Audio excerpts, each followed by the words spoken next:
2 today. So I'm just going to, I know I gave this to you guys in the previous lesson, but I'm just going to write it again here. The vertex form is what we're going to focus on graphing today. So it'll look a little bit different than yesterday in terms of what the equation is, but just so you guys get used to this, this is actually very similar to the workings of an absolute value graph. If you would kind of think where I have the parentheses and squared, if I would replace that with the absolute value, they're in almost exactly the same format. So you can actually use some of the skills we use with that to graph this. So the HK, that is going to be your vertex, just like it was for absolute value. And it works the same way. Whatever's inside with the x will be related to the x-coordinate of the vertex. And I think we were talking about this with absolute values too. It's always going to be the opposite of what it looks like. It's because of the way this is set up. It's what sets that little inside of the parentheses equal to 0. It switches from one side of the u to the other. And then the k value is going to be the y-coordinate of your vertex. You're just going to copy down. So if it says plus 10, the y-coordinate's 10. If it says minus 8, the y-coordinate's negative 8. So that one you don't have to do anything with. The a value there would affect the pattern if it's not equal to 1. So I just have a couple. These have a little bit of a shift to them. So here's my lovely little parentheses. I have x minus 2 squared minus 3. Can anybody tell me the a value for that graph? Hunter, what do you think? It's 1. It exists, right? It's not 0. If it was 0, we wouldn't have that little set of parentheses. So they're not going to write it in front of here, but this is just a 1. So the a value is 1. If that's the case, we just use the pattern we talked about yesterday, the 1, 3, 5. That's the relationship between the different perfect squares. It's add 1 between add 3, add 5, add 7. We can keep going, but we just do 1, 3, 5. That'll give you a good idea of the points on the graph. Can anybody tell me what the vertex should be based on looking at that equation? What do you think? Perfect. 2 and negative 3. Okay, so all we're going to do, just find the point, 2, negative 3. So we're going to go right 2 down through. And the pattern, you go over 1 every time, and then up or down the pattern. In this case, it's going to be up. So just on either side of that vertex, go over 1, up 1. And then from those 2 points, just go over 1, up 3. At that point, you're actually done because all these questions on the quizzes and tests are going to say go at least 5 points. So I've got 5 points on that graph, so that's fine. I'm just going to go ahead and go over 1, up 5 because I do have enough space on this graph to do that. The more points you have, the more accurate your parabola is going to be. But you have to do at least, bless you, 5 points is what it's going to ask you for each of the graphs. So on that graph I have 7 points, so I have more than enough. Can anybody tell me the domain, like in an interval notation, what's the domain of that graph? What are my possible x values? How would they go? What do you think? Yes. Okay. I know it almost looks like it goes straight up, but this would gradually go to the left forever. This would gradually go to the right forever. You would go, if we had a bigger picture of the graph, it would go all the way across the x-axis, cover every x value. Can anybody tell me the range for that graph? Like, what are my possible y values? What do you think? Okay. Perfect. Perfect. So the domain for all these will be the same. Doesn't matter. The range is where it gets tricky. So always whenever you're doing the range, to help you write your interval, go from the bottom of the graph to the top because you want to start with the lowest possible value. I'm not touching any part of that parabola until I get to the vertex, and you want the y-coordinate, if you're talking about the range, that's the negative 3, and then it goes up forever. Okay, just while we're here, I know it doesn't ask you this, but I'm just going to jot this down. The axis of symmetry here is not the y-axis for this graph. So if you remember from yesterday, your axis of symmetry splits the parabola in half into 2 equal pieces. So if we were to actually like fold it in half on that line, the 2 sides would match up. It has to go through the vertex, and that's the only point that would basically be its own reflection if you thought about it. And it's going to be the x-coordinate of the vertex. Whatever that x-coordinate of the vertex is, that'll be the equation, or that'll be the number that will be on the equation of the line. So that one would be x equals 2 would be the equation. That'd be your axis of symmetry. Just in case any of the questions ask you for that. Okay, now let's try one more here. I've got y equals, and then I have a negative parentheses x plus 4 squared, and then plus 6. What would the a value be in that second example? What do you think? Negative 1, exactly.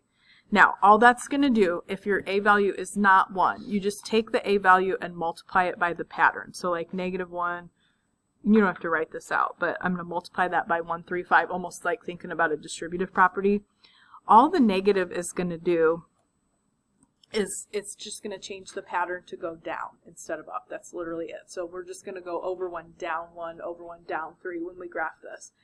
What would the vertex be for that second example?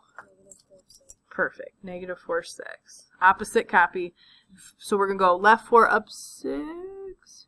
Okay, now just all you have to do to graph this, it's over 1 every time on either side of that, and then up or down the pattern. We're going to go down this time because our a value is negative. So it's just over 1, down 1 on either side, over 1, down 3, and then that would be plenty of points, but I'm going to go ahead and do over 1, down 5 because it's going to fit on the graph here.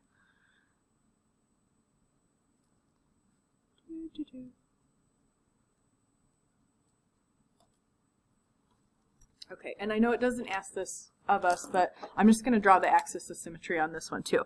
So that would go right down the middle of the parabola. It goes right through the vertex. Can anybody tell me the equation of the axis of symmetry for that one? What would it be? What do you think? Perfect. This is x equals negative 4. It's a nice vertexal line. You got to give me the equation because I need that whole little dotted line to split the parabola in half. Can't just tell me negative 4 because I don't know what that means. So we have to say x equals negative 4. That gives you the whole line. Now, domain for all of these. Doesn't matter whether it turns right side up or upside down. This side goes left forever. This side would gradually go to the right forever. So negative infinity to infinity. Can anybody tell me the range for the second graph? What would you write down for your possible y values? Jonathan, what do you think?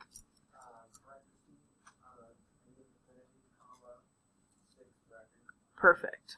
This one's a little weirder, I think, for people sometimes, but because it points down forever. So I know I don't have it clear down the page or anything, but I would always be touching part of this graph, and you would actually stop touching the graph when you get to the vertex there. So it's kind of flipped over from what we just did. Start with negative infinity, and I stop at 6. Everything is below the 6.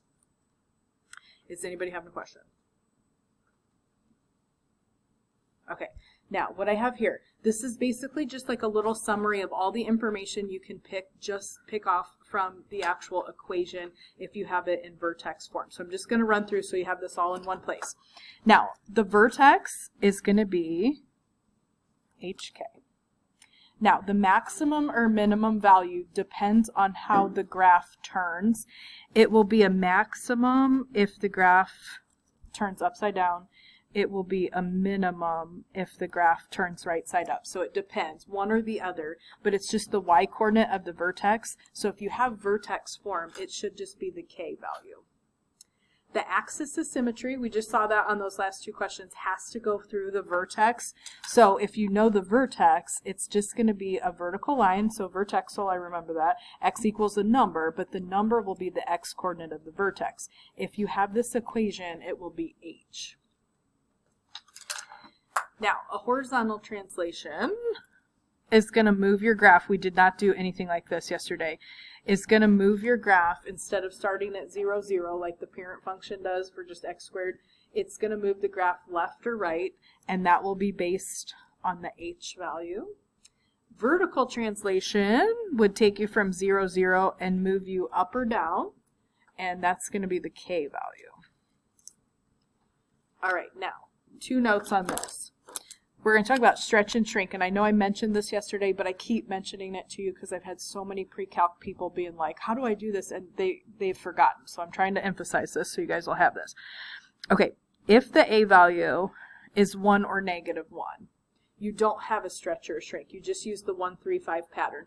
The negative just tells you whether the graph goes right side up or upside down.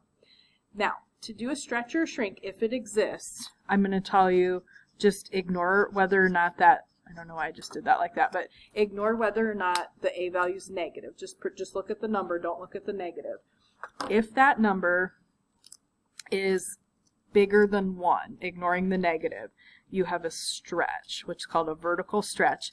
And what it does is it makes the graph super narrow compared to the 1, 3, 5 pattern. Ignore the negative if that number in front of the little parentheses is between 0 and 1. So like a 1/2, or we did a 3/4 as an example earlier. That's called a vertical shrink. And what that does is that widens it basically compresses the graph, but it makes the U shape wider. Now, domain for any parabola is -infinity to infinity. And for the range, I'm going to use 2 different colors because it depends on how the graph turns. So if the graph turns right side up and it's just a U shape, then the range would start at the bottom of the graph. So with a bracket, I would have the y coordinate of the vertex, which will be k. The rest of the graph goes up forever, so then it would go up to positive infinity. If the graph turns upside down, then it would have a different range. But this one, it goes down forever, so the interval would start at -infinity, and you would stop touching the graph at the vertex, so that'll be the top of the range, which would be the k value again. So it depends on how it turns, how your range would look. But it's always related to the y coordinate of the vertex, and if it goes up, it's going to be positive infinity. If it goes down, it's going to be negative infinity. Does anybody have a question? Okay, let me squish this up. So what I have on the graph here, and this is just solely so you guys can have a comparison. So this is the little parent function. So this is just y equals x squared that's already on the graph for you. Just going to kind of put this on here so you can kind of compare whether we have a stretch or a shrink and the translations that we're going to do here. So we're just doing a little graph analysis. I have y equals 1/2, and then I have x plus 6 squared minus 8. Can anybody tell me the vertex of the graph? Jonathan, what do you think? -6, -8. Okay, how would this graph turn? Would it go right side up or upside down? Or can we tell? What do we think? Right side up or upside down? What do you think? Because it's not negative. You got a 1/2 in front there, but it's going to go like that. So if that's the case, the vertex will be at the bottom of the graph, so we will have a minimum value. And it should just be the y coordinate of the vertex. I know I haven't put anything on the graph yet, but it should be the y coordinate of the vertex. All right, for your little pattern, I'm going to write this down here. You would take 1/2, and you're going to do me a favor if you're dealing with a fraction, and write these as a decimal. It would be 1/2, 1.5, 2.5. If you're like, where in the world are you getting those numbers from? You just take your a value, which is 1/2, and you just kind of distribute it to the numbers in that 1, 3, 5 pattern. So 1/2 of 1 is 1/2, 1/2 of 3 is 1.5, and 1/2 of 5 is 2.5. That's where that comes from. You don't have to write that out. I'm just used to it, so I just kind of know that pattern automatically off the top of my head when I see a 1/2. So if you don't want to write that out, you don't have to. Axis of symmetry is a lovely vertexal line, so it'd be x equals, and it should just be whatever the x coordinate of the vertex is, which is -6. And then in this case, because that a value was 1/2, this would end up shrinking the graph. It should be wider than the parent function that we've got on there to compare. And I can actually do the domain and range without even putting this on the graph. Domain, I know, is -infinity to infinity. And because we know the direction the graph is going to turn, our range should start with the y coordinate of the vertex, which is -8, and then go up to positive infinity. But I do want to put this on the graph before I flip this over the page. So we're going to find the point -6, -8, which will be pretty close to the bottom of the graph. Now, if your pattern is weird, like it is here with a decimal, just do your best to estimate. So I'm going to go over 1, up 1/2, just right on the halfway mark. And then the next point in that iteration should be nice numbers. So I'm going to go over 1, I'm on the halfway mark, up 1.5, should put you right on a nice corner. And that, I did it on the right side, it's the point -4, -6. If you go on the left side, over 1, up 1.5, you're going to be at -8, -6. And then I'm just going to do one more. So I'm going to go over 1, up 2.5. Maybe. Yes, there we go. And you guys can see This is from that original translated. 6 units left, 8 units down, and then the stretch makes the U shape much wider than that parent function there, so you can see it. Is anybody having a question? Okay. We're just going to try a couple more on the back just to see if you get the hang of this translation. So, who can tell me, I've got on the back -2 times x plus 1 squared plus 5. What would the vertex of that graph be? What would be right in the middle? What do you think? Excellent. -1, 5. Okay, now think about this. Would this graph go right side up or upside down? Upside down. That -2 is going to make the graph go upside down. So in this case, the vertex will be at the top, so we would have a maximum. And that y-coordinate is just the y-coordinate of the vertex, which is 5. Now, your pattern here, I'm going to just write it real quick. It'd be -2, -6, -10, which probably will not fit on the graph. But to get that, you just take the a value times 135. 135 is just a relationship between the perfect squares that we talked about yesterday, but that always exists whenever you're working with a quadratic. So if I'm multiplying all that by -2, it's just going to alter that pattern by multiplying it by -2. Your axis of symmetry will be a nice vertexal line right up the middle of the parabola, and it should just be x equals whatever the x-coordinate of the vertex is, which is -1. Would you guys say this one is a stretch, a shrink, or neither one? Will this be like a stretching it out, or will it be shrinking it down? Hunter, what do you think? This will be a stretch. Just ignore the negative. This will be more narrow than what we've been graphing.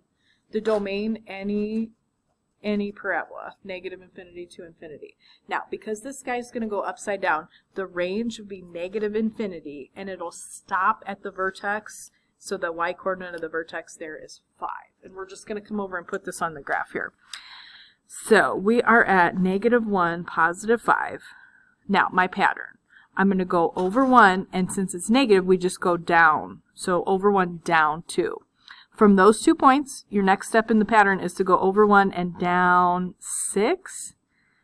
And on the graph I have provided here for you, that's all that's going to fit. I don't have enough room to go down 10. But this is 5 points, so this is perfect. And you can see this is much more narrow than the graphs we were doing on the front. The axis of symmetry, sorry, I should have drawn that on that last one and I didn't. Axis of symmetry goes right down there. That would be your x equals -1. The other thing I want to practice with you guys really quick, and I know we did a question like this yesterday, but just to practice the algebra to convert this from vertex form to standard form, just to practice it one more time, because people always tend to have a little bit of a struggle with this. So let me remind you how to do this. Take your lovely vertex form. If you are squaring something and you've got an addition sign or a subtraction sign in whatever you're squaring, do not distribute that exponent.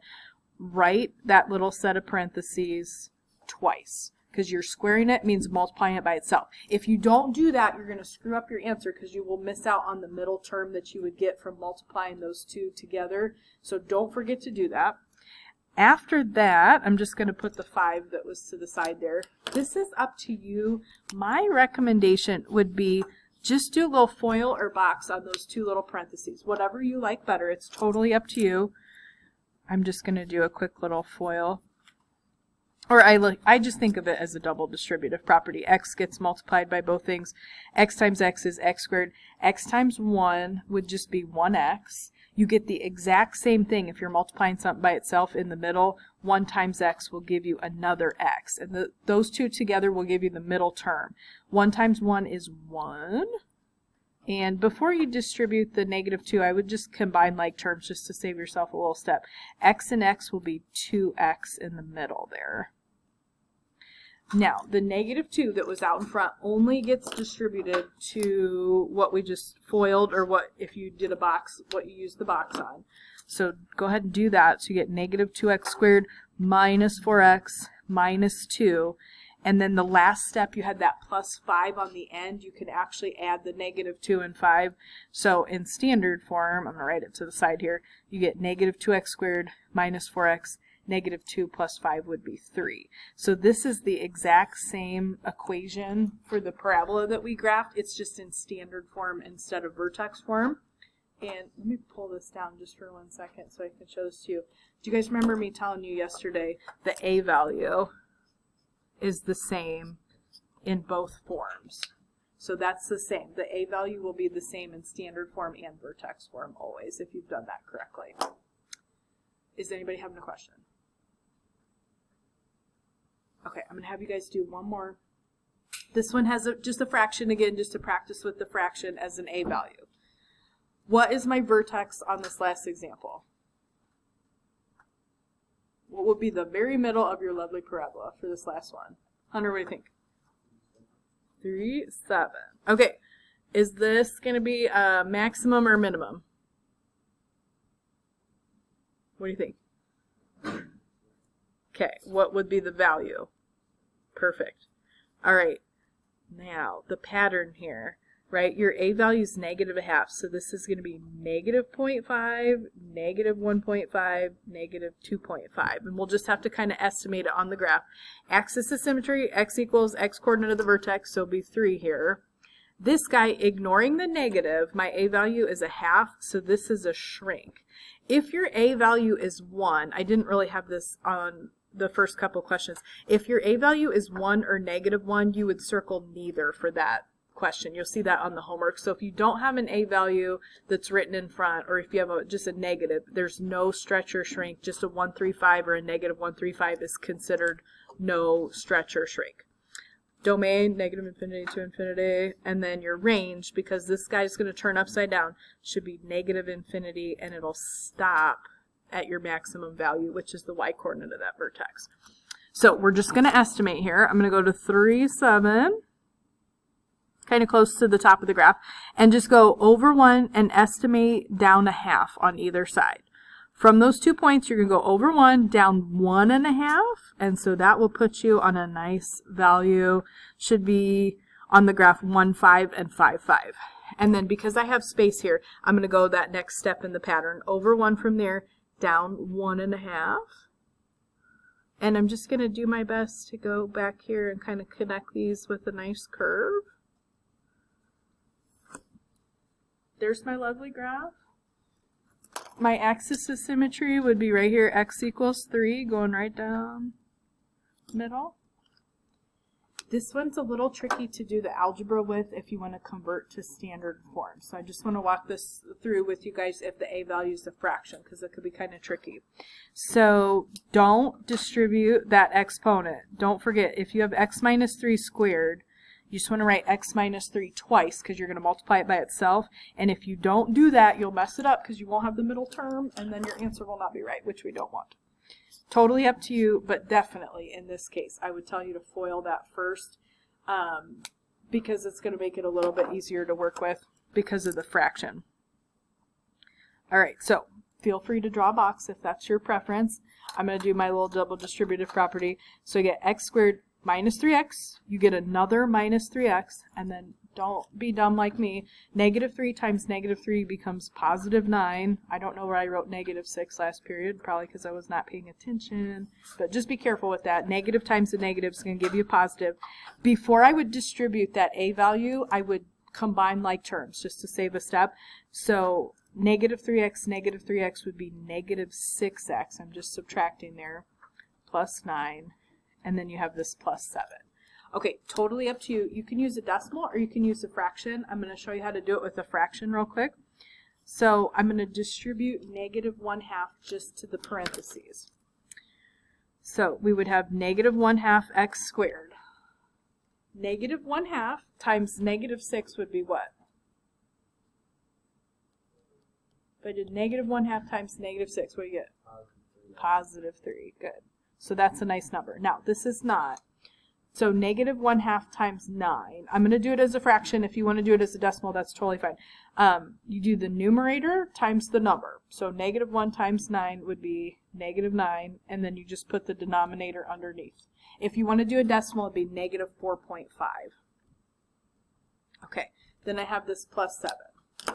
Now, if I want to leave this as a fraction, which I do just to show this to you guys, if I'm going to take negative 9 over 2 and add 7, what I try to do is think of a number that if I divide it by 2, it would be 7, to rewrite it real quick. So see if you'd be okay with me saying this. 7 is the same thing as 14 over 2, right? If you do that, you do have to have a common denominator to add fractions together. So if I try to take 9 over 2 plus 7, I got to turn that into a fraction real quick. So I just try to think of, okay, what divided by 2 would be 7. So that's how I write it. Then you can just add the numerators here. This would be negative 9 plus 14, so it would be 5 over 2. And that would just be a positive number.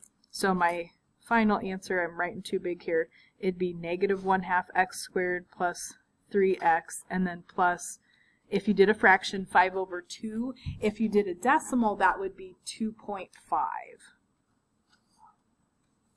And again, you guys can see, I'm going to see if I can get this on screen here.